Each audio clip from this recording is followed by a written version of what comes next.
السلام علیکم. ابرار رشید آپ کی خدمت میں ایک مرتبہ پھر حاضر ہے. اور اس سے پہلے کہ میں اپنے اگلے موضوع کی طرف آؤں، یہ بہت اہم موضوع ہے پوری دنیا کے لیے، نہ صرف یو اے ای پاکستان بلکہ دیگر ممالک کے لیے بھی، کہ اس سے پوری دنیا کس طرح افیکٹ ہو سکتی ہے. اور ظاہر ہے یہ موضوع ریلیٹڈ ہے ڈائریکٹ کووڈ-19 سے. لیکن اس سے پہلے اگر آپ نے ابھی تک میرے چینل کو سبسکرائب نہیں کیا تو پلیز اسے سبسکرائب کر لیں، اور جو بیل آئیکن یا گھنٹی کا بٹن ہے اس کو بھی کلک کر دیں تاکہ میری ویڈیو کا نوٹیفیکیشن آپ تک پہنچ سکے. بہت بہت شکریہ. یونائٹڈ نیشنز نے اور نوبل آپ جانتے ہیں ایک آرگنائزیشن ہے جو کہ ہر سال نوبل کا پیس پرائز بھی دیتی ہے، مختلف پرائزز یا ایوارڈ دیتی ہے پوری دنیا میں ہر فیلڈ میں کارکردگی دکھانے کے لیے، جس میں نوبل پیس پرائز ہے، فزکس میں ہے، مختلف شعبہ جات میں یہ انعامات دیے جاتے ہیں اور ان کی بڑی قدر ہے. اب یونائٹڈ نیشنز نے اور اسپیشلی یونائٹڈ نیشنز کے ورلڈ فوڈ پروگرام نے نوبل کے کہنے پر اس بات کے خدشے کا اظہار کیا ہے، امکان کا اظہار کیا ہے کہ 2021 یہ جو سال ہے یہ 2020 سے بھی زیادہ برا ہوگا پوری دنیا کے لیے. جی ہاں، 2021 کا جو سال ہے اس کی پروجیکشن یہ ہیں کہ یہ 2020 سے 2021 کا سال زیادہ برا ہوگا. کیوں ہوگا؟ کووڈ-19 کی وجہ سے بہت سی اکانومیز جو ہیں وہ آلریڈی آپ کہہ لیں کہ زبوں حالی کا شکار ہیں، گر رہی ہیں. اکانومیز بہت سے ملکوں کی تباہ ہو چکی ہیں، اور خاص طور پر وہ ممالک جو کہ جن کو ہم کہتے ہیں ترقی پذیر یا غریب ممالک، زیادہ تر افریقہ میں ہیں، ایشیا میں بھی ہیں. اور اس حوالے سے بتایا گیا ہے کہ کچھ ممالک تو ایسے ہیں جہاں پر قحط سالی ہوگی، خشک سالی ہوگی، بھوک ہوگی، افلاس ہوگی، لوگوں کو کھانے کے لیے کوئی چیز دستیاب نہیں ہوگی. ان میں یمن، سوڈان وغیرہ سر فہرست ہیں.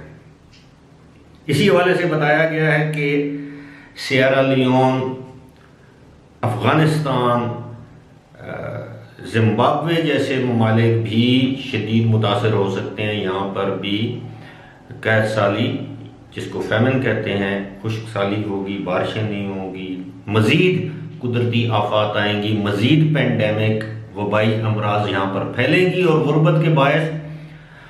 اور سب سے بڑی بات یہ ہے کہ مالی حالات بہتر نہ ہونے کے باعث یہ ممالک، یہ تقریباً کوئی 35 کے قریب ممالک ہیں، شدید بحرانی کیفیت سے دوچار ہوں گے.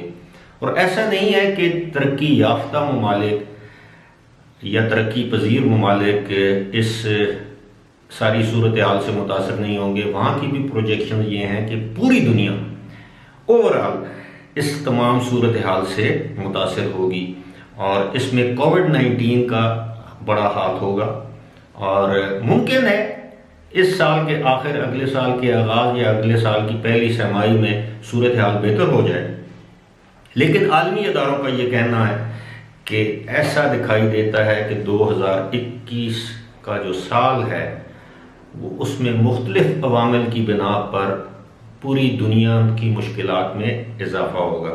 ساتھ ہی ساتھ کچھ شعبہ جات ایسے ہیں جن کے بارے میں یہ پریڈکشنز ہیں کہ وہ شعبہ جات 2023 تک دوبارہ ریکور نہیں کر سکیں گے. جو موجودہ صورتحال ہے کووڈ-19 کی وجہ سے، اس میں ایویشن انڈسٹری ہے جس کو ہم ایئر لائن انڈسٹری بھی کہہ سکتے ہیں، جہاز رانی کی صنعت. ادروائز اس میں نہ صرف فضائی جو جہاز ہوتے ہیں جسے ہم ایروپلین یا ایئر پلینز کہتے ہیں، بلکہ جو بحری جہاز کی صنعت ہے وہ بھی بڑی بری طرح متاثر ہوگی. اور جب آپ کے جہاز کی صنعت، چاہے وہ بحری ہوں، ہوائی ہوں، جب یہ صنعت متاثر ہوگی تو ظاہر ہے امپورٹ اور ایکسپورٹس میں بھی توازن جو ہے وہ برقرار نہیں رہے گا. اور جب یہ ساری صورتحال پیدا ہوگی تو آپ خود اندازہ کر سکتے ہیں کہ اس سے پوری دنیا کی اکانومی پر، پوری دنیا کی معیشت پر کیسے منفی اثرات مرتب ہو سکتے ہیں. انویسٹمنٹ نہیں ہوگی، امپورٹ ایکسپورٹ نہیں ہوگا، ایویشن کی انڈسٹری جو شپنگ انڈسٹری ہے اگر یہ متاثر ہوگی تو ظاہر ہے بڑے پیمانے پر جاب لاسز بھی ہوں گے۔ پہلے ہی اس طرح کی پریڈکشن ہے کہ صرف 2020 میں اگر یہ صورتحال آئندہ بھی 3-4 مہینے تک جاری رہی تو 14 کروڑ کے قریب ایسی نوکریاں ہیں جو کہ صرف اور صرف ایویشن انڈسٹری، جس کو ہم فضائی انڈسٹری کہہ سکتے ہیں، اس میں نوکریاں ختم ہو جائیں گی یا چلی جائیں گی، یا وہ لوگ جو اس وقت نوکریوں پر براجمان ہیں جن کی ملازمتیں قائم ہیں ان کی ملازمتیں ختم ہو جائیں گی۔ اسی کے ساتھ ساتھ جو دیگر شعبوں میں جو انویسٹمنٹ ہے اس کا والیوم بھی جو ہے وہ جو کوانٹم آپ کہہ سکتے ہیں وہ بھی نیچے آئے گا۔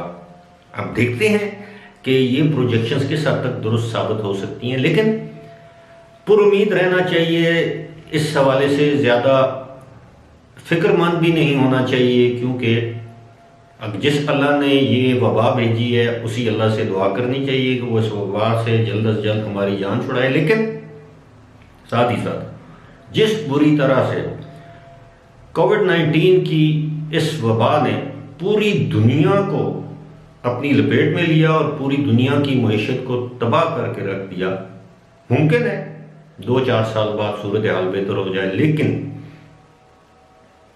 عالمی ماہرین معیشت کا یہ کہنا ہے کہ 2023 تک تو آپ دنیا کی معیشت کو اگر سنبھلتا دیکھنا بھی چاہیں تو نہیں دیکھ سکتے۔ یعنی ان کا کہنا یہ ہے، ماننا یہ ہے، ان کی کنوکشن یہ ہے کہ 2023 کے آخر تک صورتحال وہ نہیں ہوگی جو کووڈ-19 سے پہلے تھی، یعنی دسمبر 2019 سے پہلے کی جو صورتحال تھی پوری دنیا میں، اب اس کا تصور 2023 کے آخر یا 2024 کے آغاز تک ممکن نہیں ہے۔ اب دیکھتے ہیں صورتحال کس طرح ڈیولپ ہوتی ہے، لیکن ہم اللہ تعالیٰ سے ایک ہی دعا کر سکتے ہیں کہ جلد از جلد اس بیماری سے، اس وبا سے، اس موذی مرض سے ہماری جان چھوٹے۔ لیکن ایک چیز میں آپ کو بتا دوں کہ اگر ہم احتیاط کریں گے، احتیاط برتیں گے، جس کو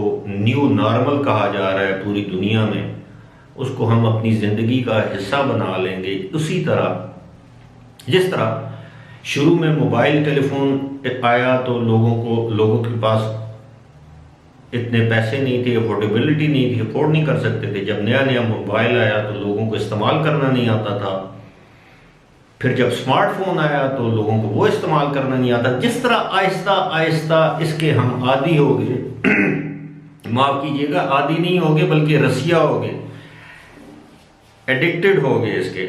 اسی طرح یہ جو نیو نارمل ہے، دن میں سینیٹائزر ہاتھ پہ لگانا، ہاتھ دھونا، ماسک پہننا، سماجی فاصلہ برقرار رکھنا، ایک دوسرے سے بغل گیر نہ ہونا، ہاتھ نہ ملانا، پبلک پلیسز، پبلک مقامات یا ہجوم میں نہ جانا یا دور رہنا، تو ایک نہ ایک دن یہ انسانی فطرت ہے، ہم اس کے بھی عادی ہو جائیں گے تو پھر ہمیں یہ نیو نارمل نہیں لگے گا۔ آج کا جو بچہ آج جو پیدا ہوئے 3-4 سال کا ہے، جب وہ اپنے ارد گرد کو پیش یہ ساری چیزیں دیکھے گا تو ڈیفینیٹلی اس کو یہ ساری چیزیں